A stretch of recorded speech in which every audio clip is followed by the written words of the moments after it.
देश मेरा जल रहा है, आग लगी है सीने में, हुक्मरां सब व्यस्त हैं खून गरीब का पीने में।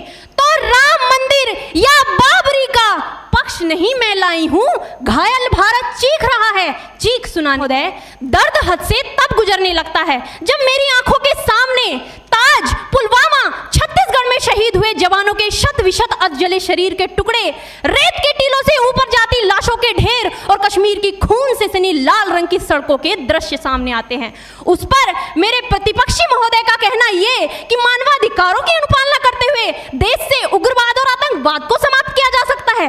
महोदय, अब तो हमारा तिरंगा झंडा भी हमसे ये पूछने लगा है कि क्या बात है भारत, आजकल फहराने से ज्यादा मैं कफन में दफनाने के क्यों काम आ रहा हूं। महोदय, हृदय तो उस दिन फट गया जब बूढ़ी मां अपने बेटे के चिथड़ों को देखकर बोली कि साहब, आप तो भर्ती में 1 इंच भी कम नहीं लेते, मैं आधा शरीर कैसे ले लूं।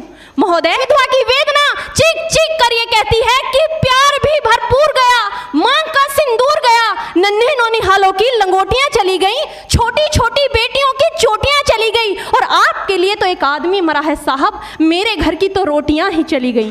क्या है, क्योंकि महोदय फूल को श्रृंगार दो ये मुमकिन नहीं, और एक वीर को झनकार दो ये मुमकिन नहीं, जो हाथ बांधे सेना के ऐसे मानवाधिकार का पालन संभव नहीं। महोदय, आज सत्यनिष्ठा के मार्ग पर चलते हुए भी हमारे देश का जवान इन आतंकवादियों, इन पत्थरबाजों से डरता है, क्योंकि वो जानता है कि उसकी राइफल से निकलने वाली गोली अगर टारगेट को हिट नहीं भी करेगी तो भी 400 मीटर तक जाएगी, और यदि इस बीच वो किसी निर्दोष को लग गई तो महोदय हमें अपनी नौकरी से हाथ तक धोना पड़ सकता है। और महोदय, अपनी नौकरी को बचाने की खातिर एक जवान आज ये सोचता है कि चाहे सांप मरे या ना मरे, परंतु लाठी नहीं टूटनी चाहिए, क्योंकि आज हमारे देश के हालात कुछ ऐसे हो गए हैं कि चिरागों को हवाओं में उछाला जा रहा है, हवाओं पर भी रोब डाला जा रहा है। अरे हम ही तो बुनियाद है आंतरिक सुरक्षा की, और आज हमें ही नौकरी से निकाला जा रहा है। तो क्या कहा था उस देशद्रोही ने कि तुम एक अफजल को मारोगे, हर घर से अफजल निकलेगा। तो मैं भारत की बेटी अपनी भारतीय सेना की तरफ से आज ये ऐलान करती हूँ कि उस घर में घुसकर मारेंगे जिस घर से अफजल निकलेगा, वो कोख नहीं पलने देंगे जिस कोख से अफजल निकलेगा। उठो देश के वीर जवानों, तुम सिंह बनकर दहाड़ दो और एक तिरंगा झंडा उस कन्हैया के सीने में गाड़ दो।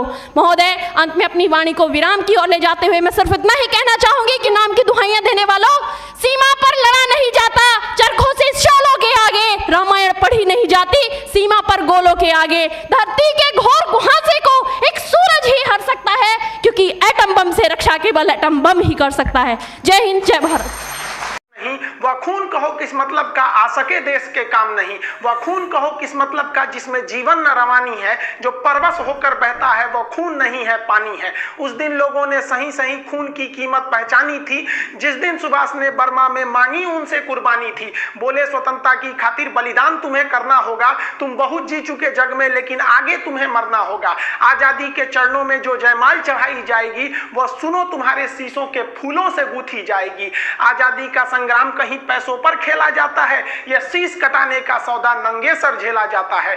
अजानू बाहू ऊंची करके वे बोले रक्त तुम मुझे देना, बदले में भारत की आजादी तुम मुझसे लेना। हो गई सभा में उथल पुथल, सीने में दिल न समाते थे, स्वर इंकलाब के नारे कोसों तक छाए जाते थे। हम देंगे देंगे रक्त, बस यही शब्द सुनाई देते थे, रण में जाने को युवक खड़े तैयार दिखाई देते थे।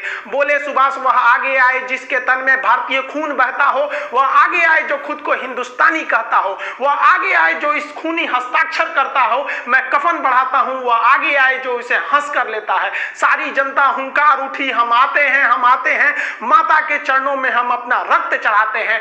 उस दिन देखा साहस से भरे युवक बढ़ते ही जाते थे, चाकू छुरी कटारों से वे अपना रक्त बहाते थे, फिर उस रक्त की स्याही में वे अपनी कलम डुबाते थे और आजादी के परवाने पर हस्ताक्षर करते जाते थे। उस दिन तारों ने देखा हिंदुस्तानी विश्वास नया, जब लिखा भारत के महावीरों ने खून से इतिहास नया।